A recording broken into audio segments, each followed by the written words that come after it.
Welcome to Jesus is Real Church of All Nations, a church transforming you. I'm Kasita Simeo from Kajansi.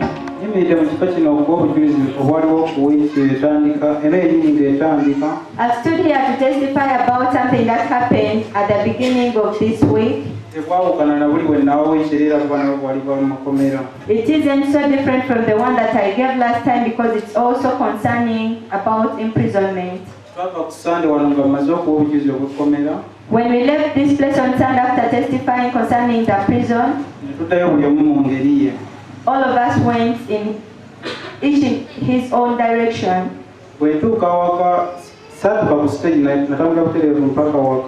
I didn't reach the stage, but I just moved up home. Then on Monday I went to work.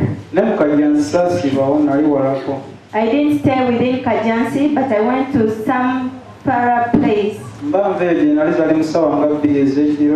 It was around 8 p.m.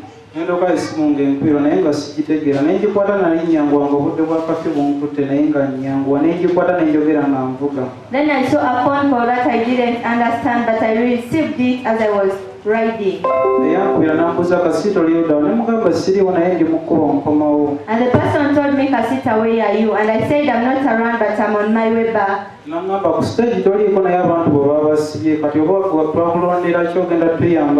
So he said, you are not on the stage, but they have imprisoned your people. We don't know the reason why we elected you.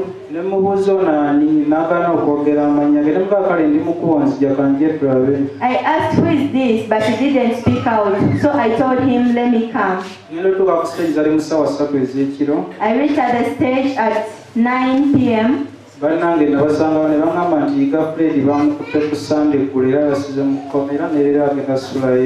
I met my friends and they told me Gaffred was in prison and even on Sunday he's left in prison.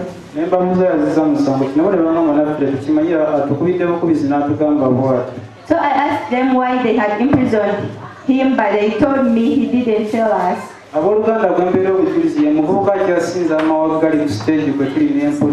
The person I'm testifying for is the stubbornest man on the stage. So I told them, as you see me, what can we do for him? So they said, you wanted a post of chairman. You do everything by yourself.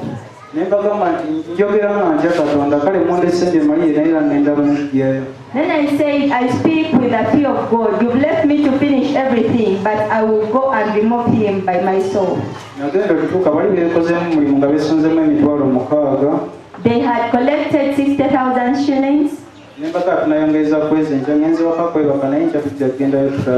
Then I told them we shall add on that, then tomorrow we shall go to the prison and see.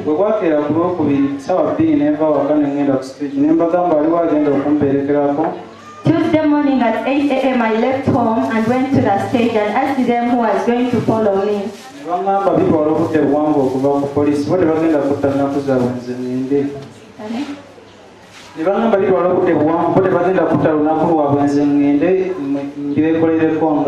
So they told me that they were not going to waste their time because it takes a lot of time. I should go and do it by myself. I set off on my motorcycle to the police of Lubowa. When I almost reached, a friend of mine called me and said, wait for me, why have you left me behind?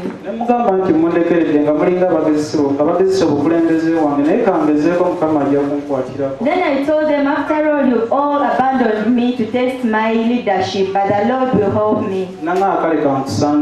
Then he said, okay, let me find you there.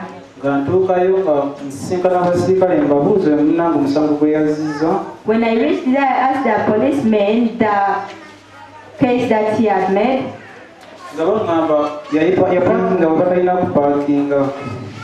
So they told me that he parked where he wasn't meant to park.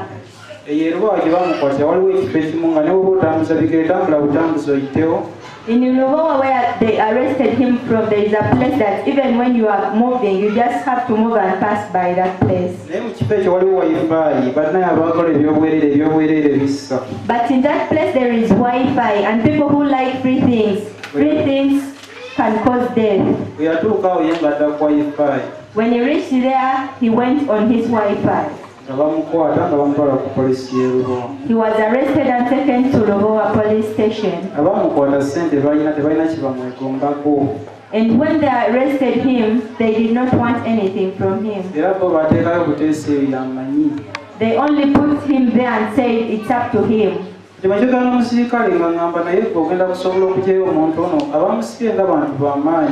I talked to the policeman, they say that we do manage to put this man out of prison because the people who imprisoned him are so influential. So I said I don't want to know, but I want the prisoner. So he said fine, but I told him that I want to see him. They showed me where he was and I went to speak to him.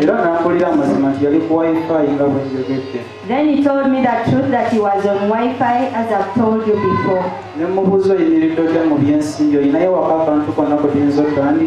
So I asked him, how have you stood in terms of money? Do you have anything at home that we can start with?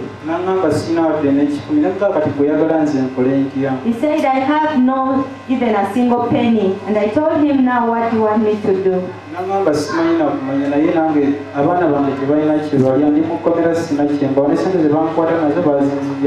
Then he also told me that I have nothing because even my children have nothing to eat. And the money that I came with was taken away from me. So I said, fine, let me go and speak to the CID, we may see. I went to his office and he told me that his case was very strong. And when he opened his file, there were 2 people.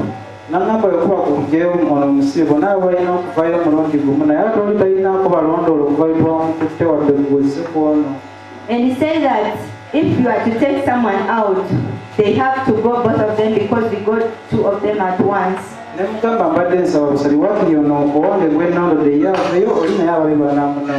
Then I pledged to him that let him set my person free. Then he said it's not possible because they are in the same file and in the very same place. Then I asked him how the case is called.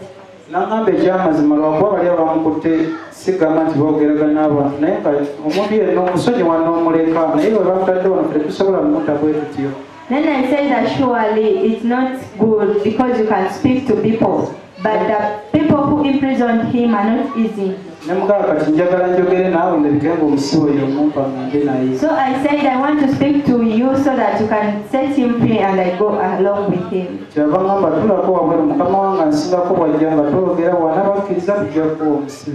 he told me to sit outside so that if at all someone superior to him comes, they will talk and set him free.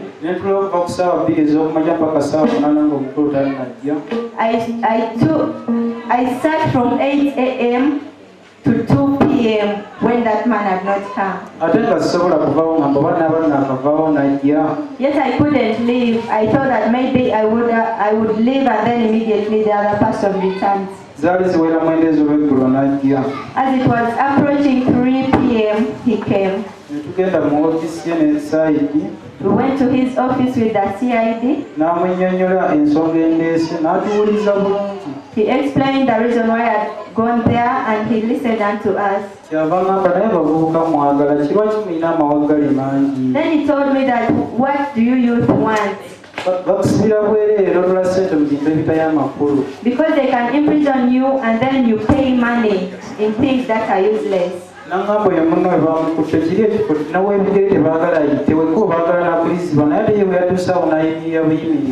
he told me that they don't need anyone to stand in that point, but when he reached there, he just stood. Nangamba gwo tojja kusobola mujja ekyetagisanga mulinawo ssente ziwera obanga muli bangi ekyo kujja mwenna mmoja. Then he told me that as you've come, you cannot manage to put him out of prison unless if you have a lot of money or when you are many of you.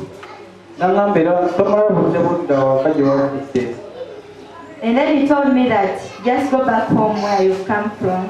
Saamukayanya n'enfuluma. I didn't argue with him, so I got out. Nemba ntukawe olengamba naye nina akatambala kano akambebwa Prophet bakiseeramusa akatambala kano kasalireko ndabye nga omusibe ono mutwalo olwaleero. But as I was reaching outside, I said, I have my hanky that I got from the Prophet. Why can't I use it so that it helps him get out of prison today? Abooluganda wikiwerera nawo obudizi nga bwakatambala awulira kino yinza okugamba nti nno nimba naye ate kasimba ge mazima mato. Brethren, last week I gave a testimony concerning a handkerchief, but you may think that it's a lie, yet it's the truth. Nenkajja mu nsawo nga ndi ku mulyango awo nenga Mukama ayinza byonna ku lw'akatambala kano njagala omusibe ono mugyewo olwaleero. I got it from my pocket and said, Oh Lord, who is able with everything, I want you to help me through this handkerchief so that you set free this man.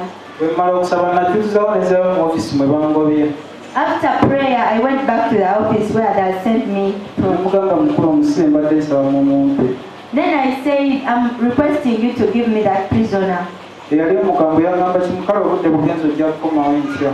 The one who was very tough told me, okay, time has gone, but you'll come back tomorrow. Saamukayanya neŋŋenda enkera nenkomawo. I didn't argue with him. I left, and then the following day, I went back. Nasanga yatuse dda mu ofiisi ye. I met when he had already arrived in his office. Nemugamba nkomyewo ku nsonga gye twabaddeko eggulo. And told him I've returned concerning the other issue of yesterday. Nagamba kale ddayo okomewo ku ssaawa mwenda. Then he said, okay, go back and come back at 3 p.m. Nemugamba muzeeyi obudde bwe ndimu nange mwenonyiza akasente naye njagala tukutula ensonga egwe mangu. So I told him, sir, you help me because time has gone, but I want us to finish this issue so fast.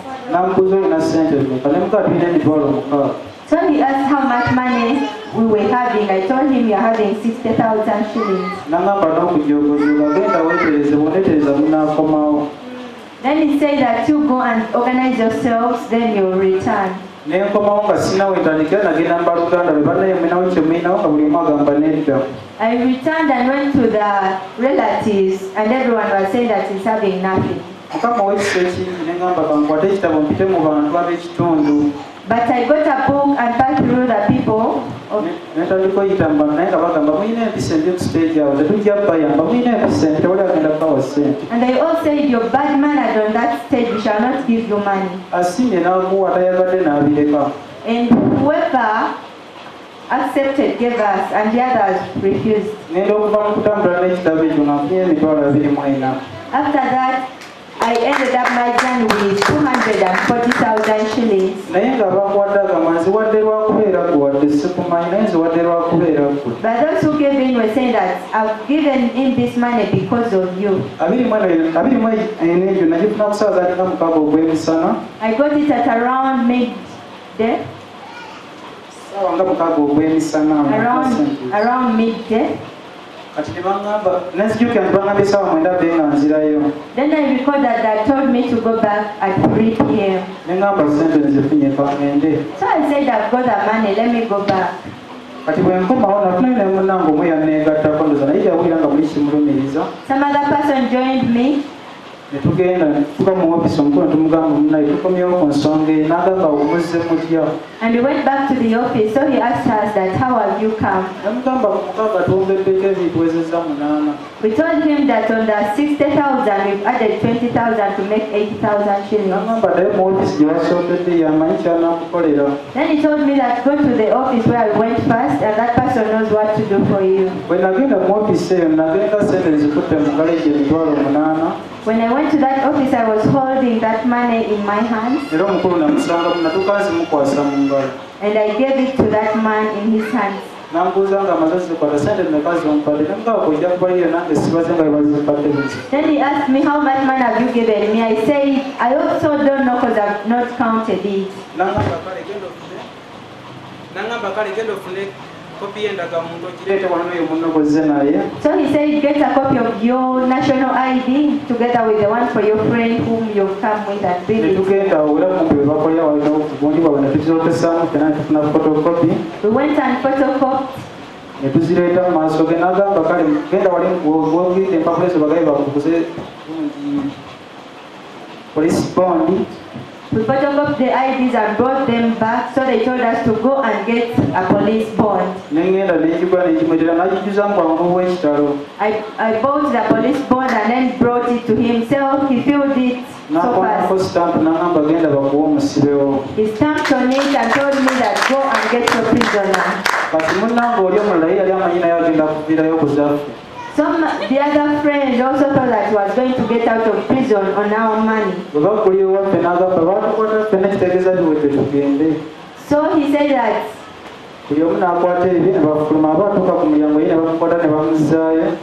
so our person got out, but this other one was retained. I got out with my prisoner at 3 p.m. as they had told me. Brethren, I wish that victory due to this handkerchief. And yet I've not spent a lot of time on that leadership that I attained. But the Lord is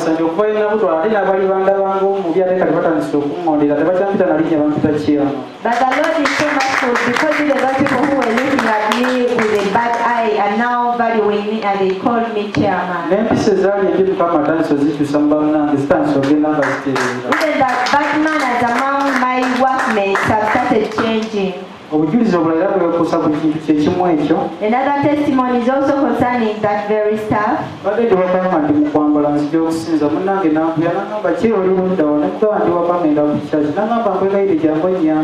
As I was still at home dressing up, a friend of mine called me and asked, Chairman, where are you? I plead to you to come and help me. So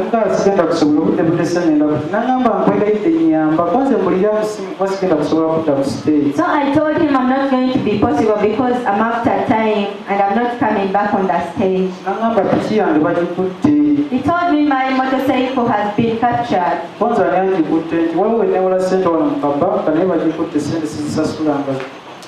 Then I asked him who has captured it, and he told me that there is a park where I put it, but I've not paid their money and I've taken it. Then I asked him how long has it taken. He told me 2020 before lockdown. Then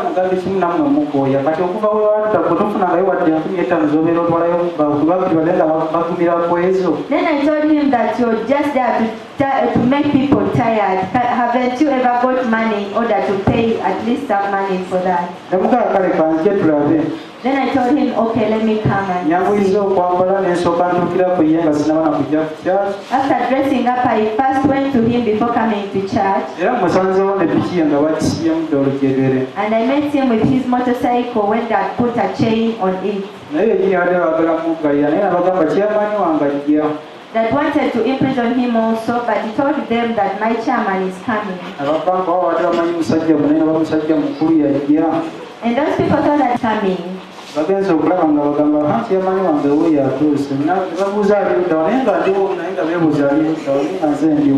I reached, he said, my chairman is there, he has reached. They looked around to see their chairman when it was me. So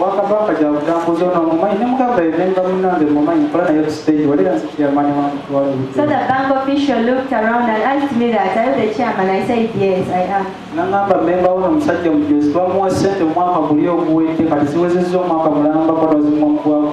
Then they told me that this man is not an easy man because we gave him money last year, but now it's coming to the second year. But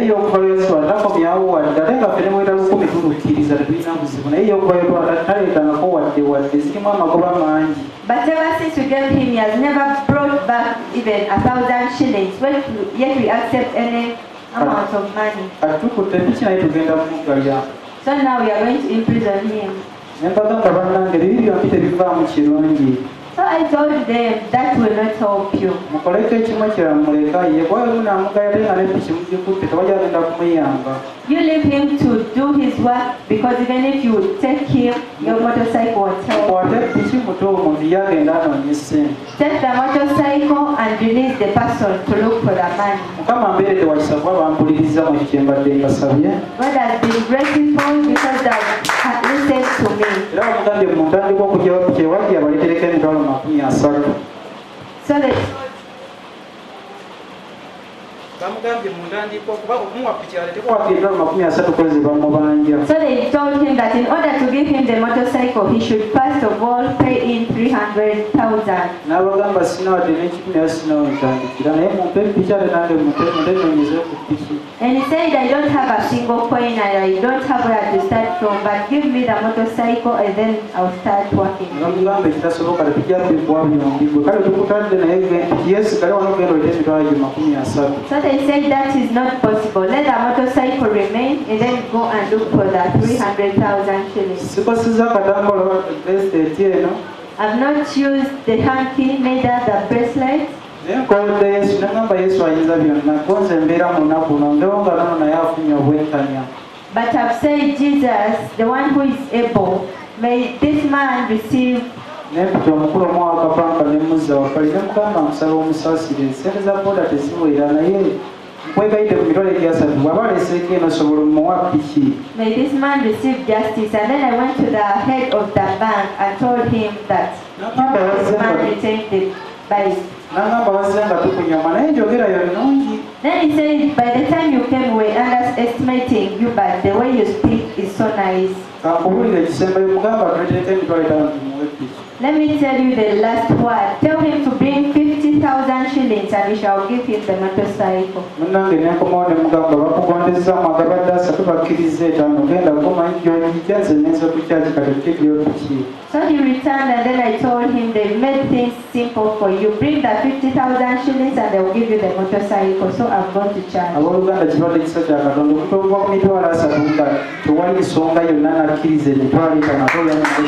Brethren, it has been by the grace because someone to leave 300,000 shillings and accepts 50,000 shillings. Ne gwe badde bakuttende sasiza ekikowe n'agamba era kalawe kagende nnoonye ebyetaano. I left when this man had come down and said that let me go and look for the 50,000 shillings.